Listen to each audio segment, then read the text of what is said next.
জুলাই অভ্যুত্থানে সংগঠিত মানবতাবিরোধী অপরাধের অভিযোগ আওয়ামী লীগ সাধারণ সম্পাদক ওবায়দুল কাদের ও সাবেক আইনমন্ত্রী আনিসুল হক সহ ৪৫ আসামির বিরুদ্ধে তদন্ত প্রতিবেদন দাখিলের জন্য ৮ ডিসেম্বর পর্যন্ত সময় দিয়েছে আন্তর্জাতিক অপরাধ ট্রাইব্যুনাল।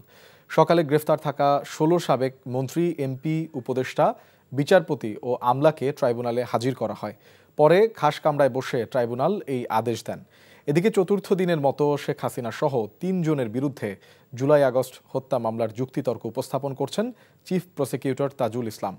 ২ নম্বর অভিযোগ তথা প্রাণঘাতী অস্ত্র ব্যবহার করে ছাত্র জনতার হত্যার অভিযোগ সম্পর্কে যুক্তি তুলে ধরা হচ্ছে। এছাড়া ট্রাইব্যুনাল ২-এ আশুলিয়া হত্যা মামলায়ও সাক্ষ্য গ্রহণ চলছে।